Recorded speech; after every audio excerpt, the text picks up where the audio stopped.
الحمدللہ کل سے ہم نے حدیث شریف کی ایک کتاب کا درس شروع کیا ہے، مشکوٰۃ المصابیح کا۔ اس میں کل 5945 احادیث مبارکہ ہیں، لیکن یہ اس میں مختلف ابواب چیپٹر وغیرہ ہیں، تمام علوم کا ایک خلاصہ ہے یہ۔ تو ہر باب میں سے ہر چیپٹر میں سے ہم دو تین چار احادیث پڑھ کے تو انشاءاللہ آگے چلتے چلیں گے۔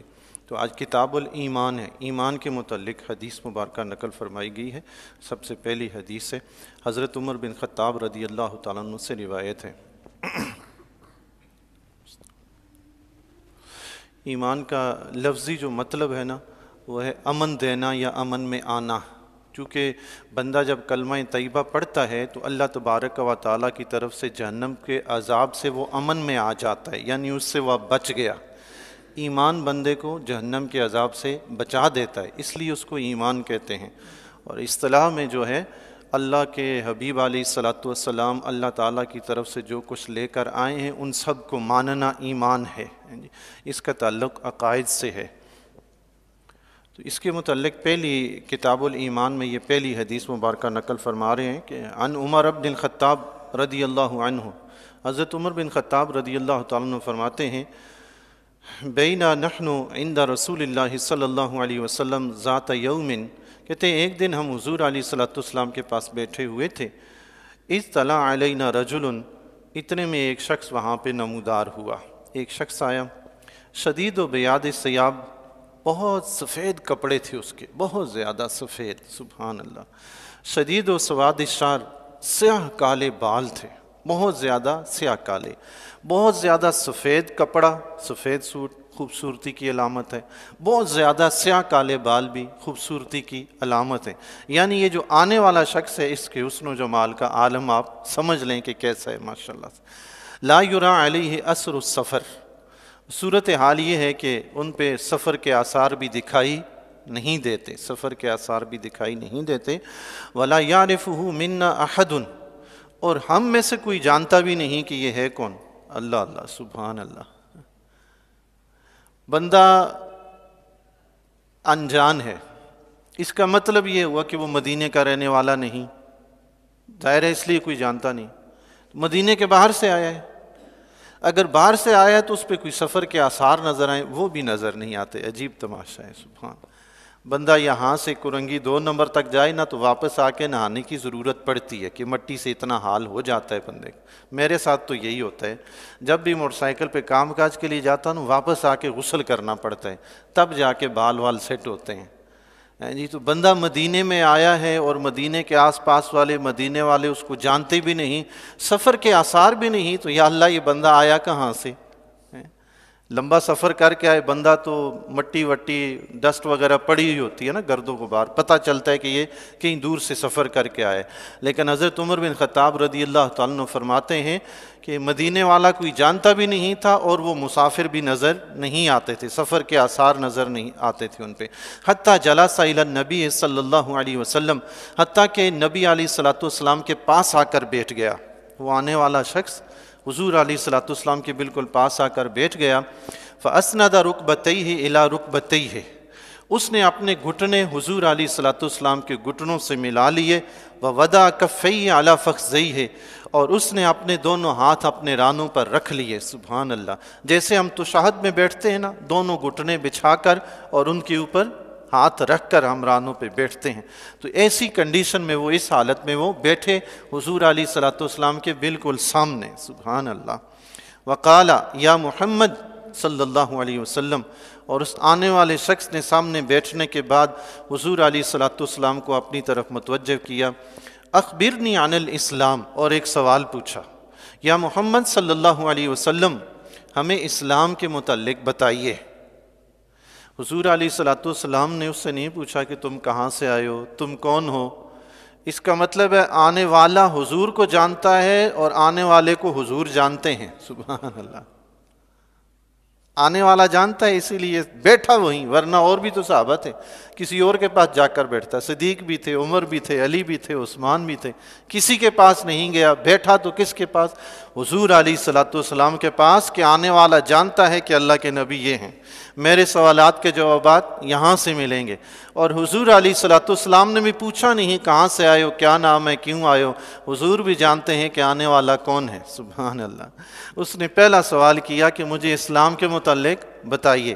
آقا علیہ الصلوۃ والسلام نے فرمایا الاسلام، اسلام یہ ہے ان تشہد اللہ الہ الا اللہ وان محمد الرسول اللہ، تو گواہی دے کہ اللہ کے سوا کوئی معبود نہیں اور محمد صلی اللہ علیہ وسلم اللہ کے رسول ہیں۔ سب سے پہلے ایمان کا درس دیا آقا علیہ الصلوۃ والسلام نے، پہلے کلمہ طیبہ بتایا، اس کے بعد اسلام کے دیگر احکام بتائے۔ کلمہ طیبہ کا تعلق اللہ اور اس کے رسول کے ماننے کا تعلق ایمان سے ہے، عقائد سے ہے۔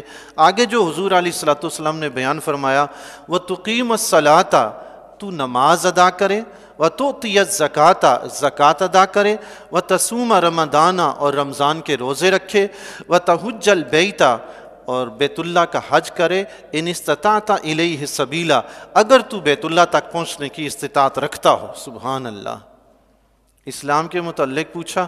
یاد رکھیے جو باتیں ہم دل سے مانتے ہیں نا ان کو ایمان کہتے ہیں، اور جو باتیں ہمیں ظاہری اسلام نے ہمیں کرنے کا حکم دیا ہے، اسلام کے جو ظاہری احکام ہیں انہیں اسلام کہتے ہیں، جو باطنی احکام ہیں انہیں ایمان کہتے ہیں۔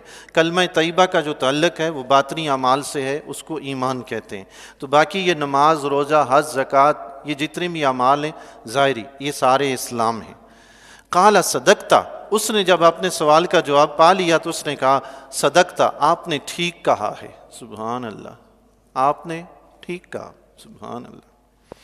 فَعَجِبْنَا لَهُ يَسْأَلُهُ وَيُصَدِّقُهُ، حضرت عمر رضی اللہ تعالیٰ عنہ فرماتے ہیں ہم حیران ہوئے، عجیب بندہ آ کر سوال بھی پوچھتا ہے اور پھر تصدیق بھی کرتا ہے، سبحان اللہ۔ تعجب کی بات اس لیے تھی کہ سوال کرنے والا سوال اس لیے پوچھتا ہے کہ اس کو پتہ نہیں ہوتا، جب پوچھ لے تو کہتا ہے جی آپ کا بہت شکریہ۔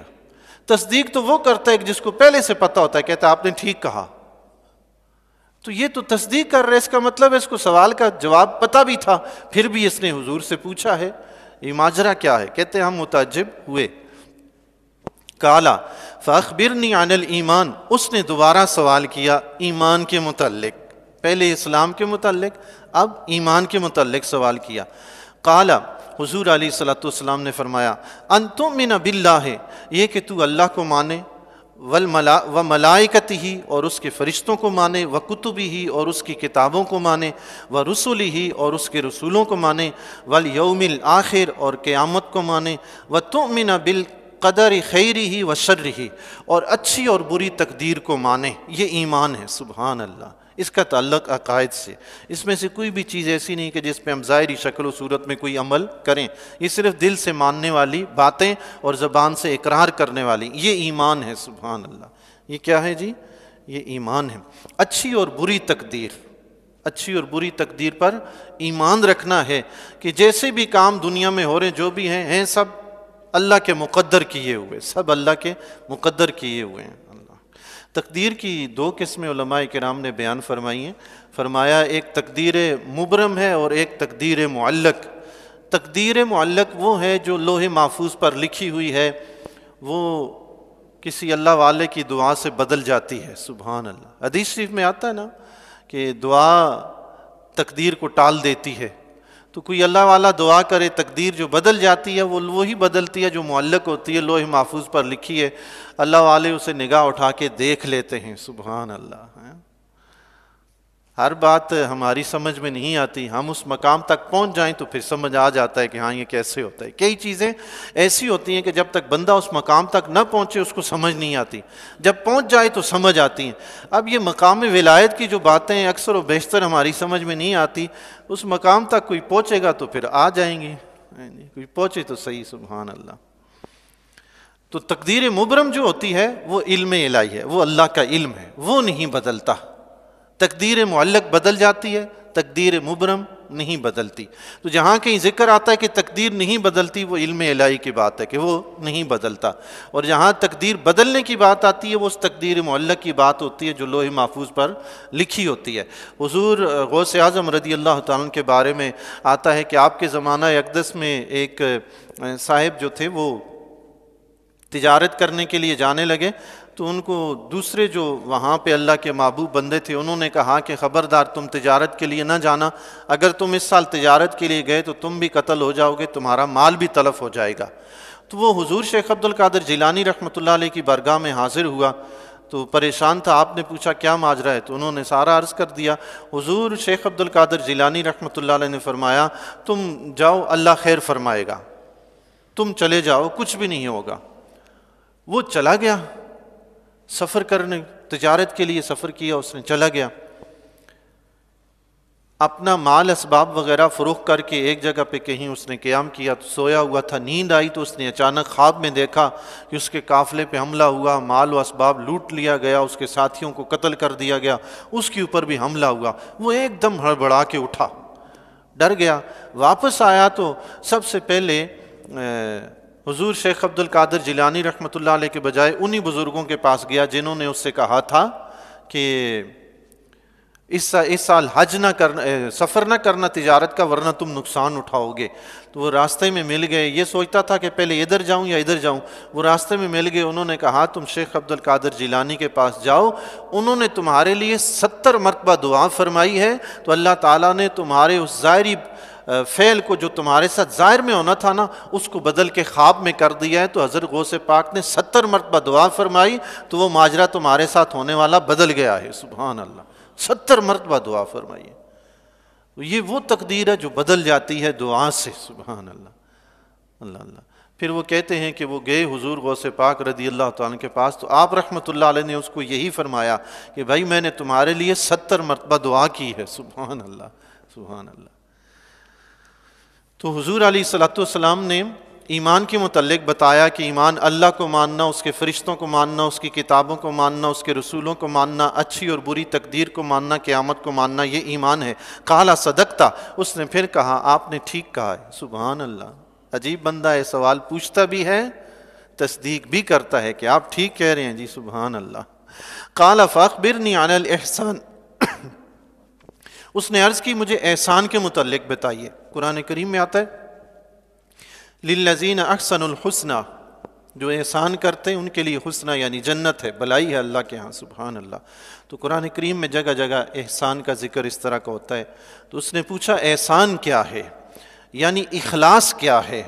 حضور علیہ الصلوۃ والسلام نے ارشاد فرمایا، قال، آپ علیہ الصلوۃ والسلام نے فرمایا، ان تعبد اللہ کأنک تراہ، احسان یہ ہے کہ تو اللہ کی عبادت اس طرح کرے کہ جیسے تو اللہ کو دیکھ رہا ہے۔ سبحان اللہ۔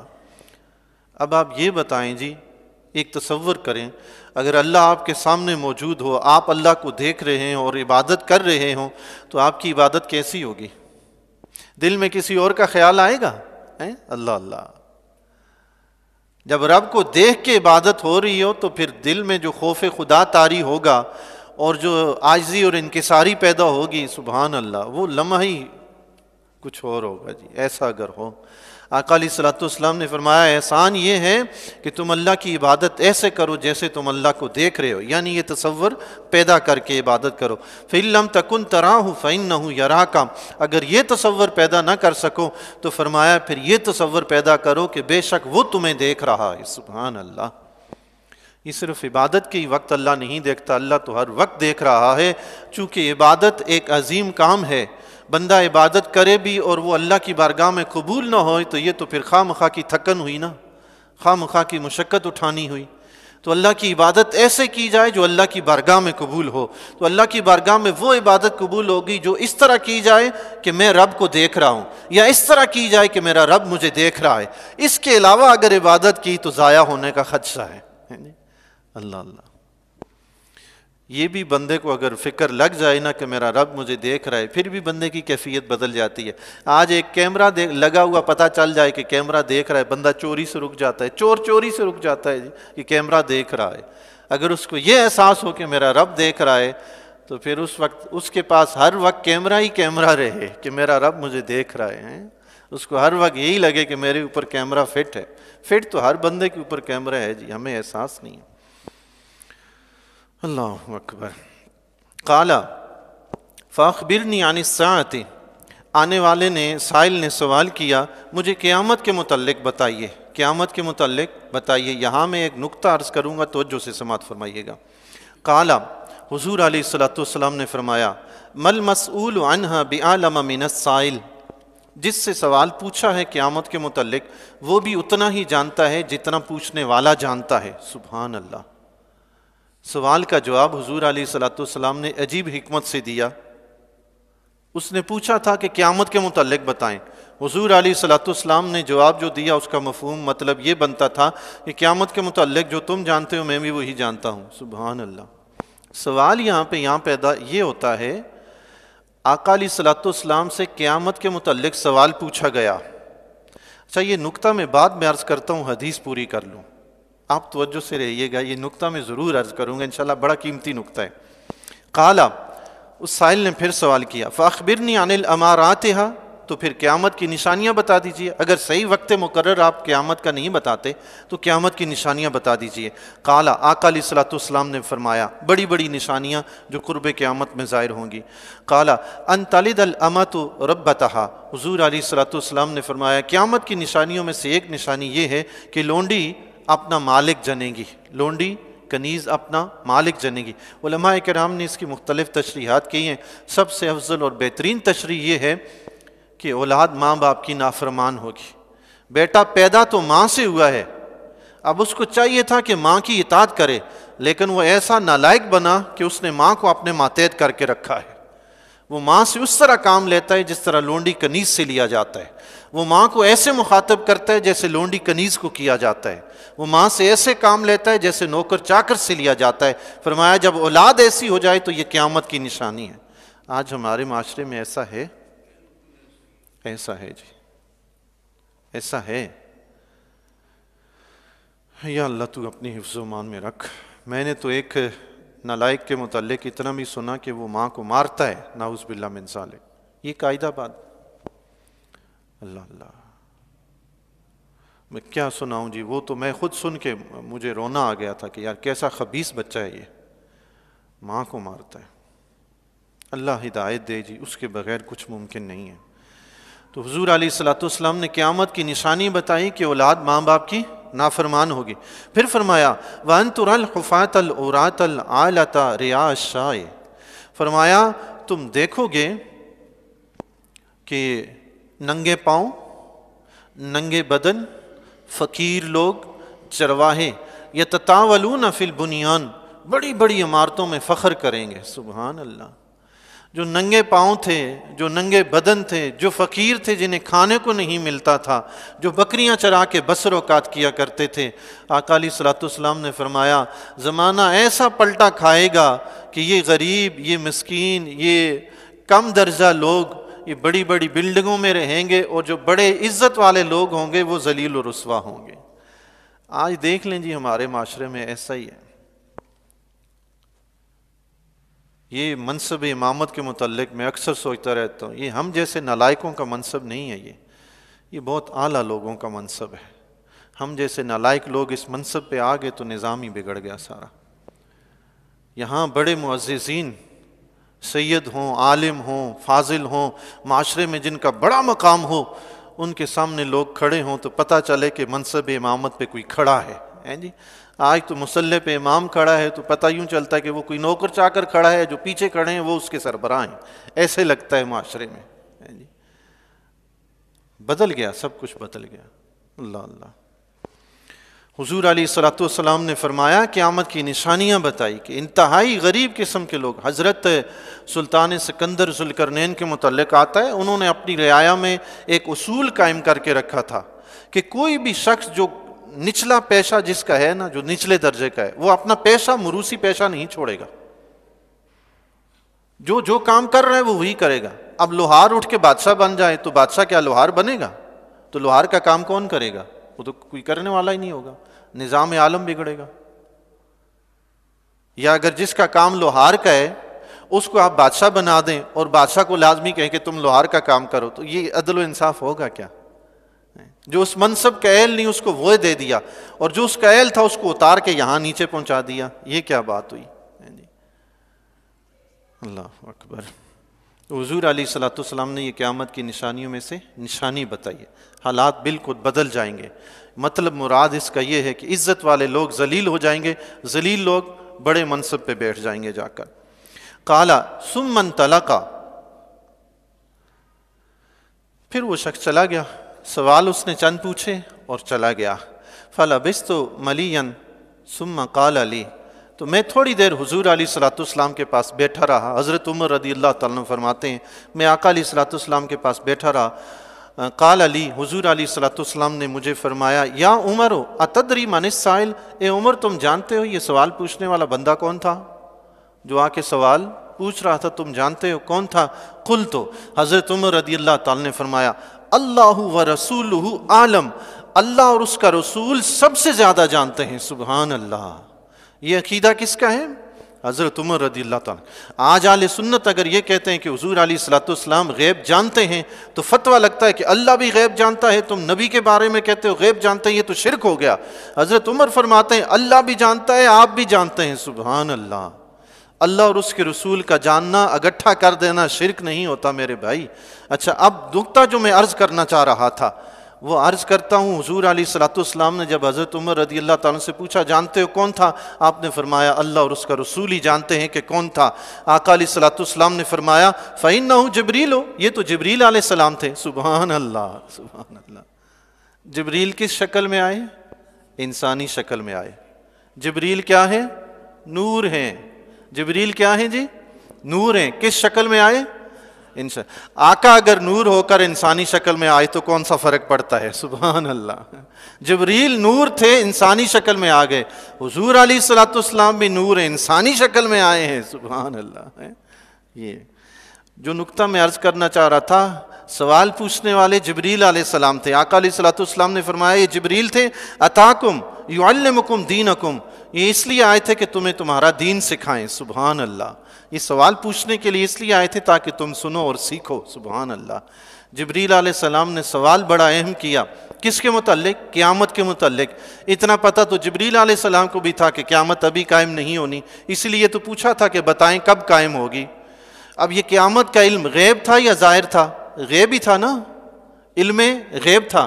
جبریل علیہ السلام نے حضور علیہ الصلوۃ والسلام سے سوال کیا پوچھا؟ علم غیب کے متعلق پوچھا۔ اگر حضور کے متعلق یہ عقیدہ رکھنا کہ حضور غیب جانتے ہیں شرک ہوتا تو جبریل امی سوال ہی نہ کرتے۔ جبریل نے سوال کیا تو اس کا مطلب ہے نبی کے متعلق یہ عقیدہ درست ہے کہ آپ غیب کی باتیں جانتے ہیں، اسی لیے تو جبریل نے قیامت کا سوال پوچھا۔ سبحان اللہ۔